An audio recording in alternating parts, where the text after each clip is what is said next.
नमस्कार बंधुरा welcome back to my channel Bengali special रान्ना। आमी अनन्या आज के निये हाजिर हয়েছি मायेर हातेर आबारो एक मजादार रेसिपि हाঁসের ডিমের পোস্ত।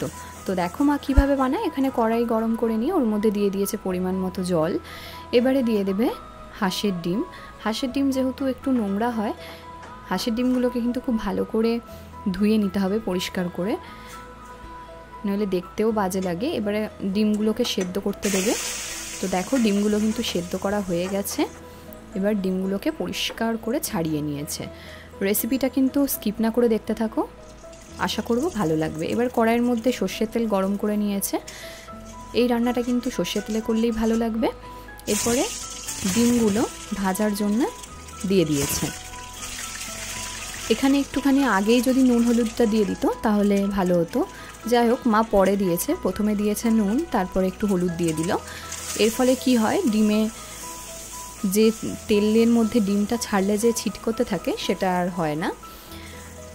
তো দেখো হালকা করে ভেজে নেওয়া কমপ্লিট হয়ে গেছে। এবারে কিন্তু ডিমগুলোকে তুলে নিচ্ছে।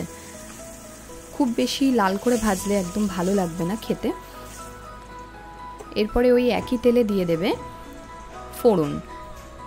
ফোড়নের জন্য দিচ্ছে তেজপাতা,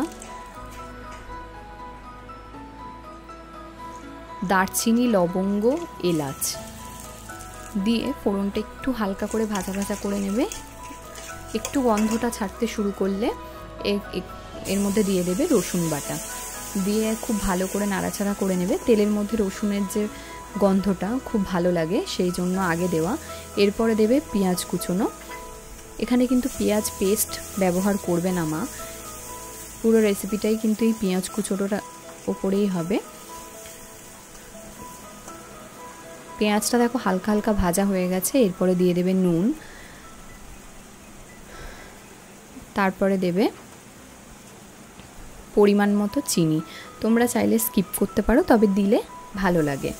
এরপরে আবারও খুব ভালো করে কিন্তু পেঁয়াজটা হালকা হালকা করে ভেজে নেবে। হাঁসের ডিমের তো আমরা অনেক ধরনের রেসিপি খেয়েছি, তবে মা এটা একটু নতুন পদ্ধতিতে করেছে। আশা করব তোমরা বাড়িতে একবার ট্রাই করে দেখবে। এখানে দেখো দিয়ে দিয়েছে আদা বাটা, তারপরে দেবে কাঁচা লঙ্কা পেস্ট।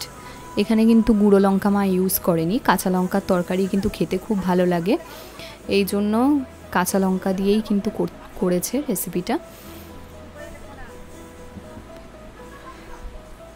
এবারে সব মশলাগুলোর সঙ্গে কিন্তু কষাতে হবে যতক্ষণ না তেলটা ছাড়ছে। তো দেখো তেলটা হালকা ছাড়া শুরু হয়ে গেছে। এই পর্যায়ে দিয়ে দিল টমেটো পেস্ট, দিয়ে আবারও ভালো করে কিন্তু কষাবে।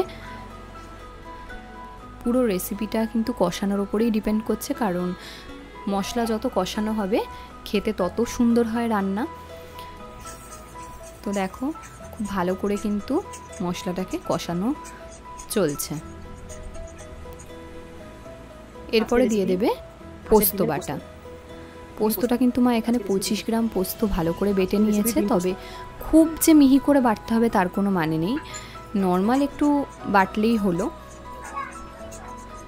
পোস্তটা দেওয়ার পরে দেখো কালারটা কতটা চেঞ্জ হয়ে গেছে। এই পর্যায়ে কিন্তু মা অ্যাড করে দেবে হলুদ গুঁড়ো। এটা কিন্তু জাস্ট কালারের জন্য। তোমরা যদি মনে করো যে হলুদ গুঁড়ো দেবে না, সেক্ষেত্রে কিন্তু কোনো প্রবলেম নেই। এটা জাস্ট কালারটা যদি একটু ভালো হয় সেই জন্য দেওয়া। তো দেখো কালারটা সত্যিই কি সুন্দর এসছে, আর তেলটা উপরে কিন্তু ভাজতে শুরু করে দিয়েছে। এখন গ্যাসের ফ্লেমটা লো করে দিয়ে দিল দুধ। দুধটা কিন্তু এখানে মা কাঁচা দুধই দিয়েছে। তবে তোমাদেরকে বলবো, যদি দুধ তোমরা গরম করেও দিয়ে থাকো সেক্ষেত্রে কিন্তু ছানা কেটে যাওয়ার চান্সেসটা খুব বেশি থাকে। তাই গরম দুধ না দিয়ে দুধটা কিন্তু যদি হালকা একটু ঠান্ডা ঠান্ডা হবে তারপরেই কিন্তু এর মধ্যে অ্যাড করবে।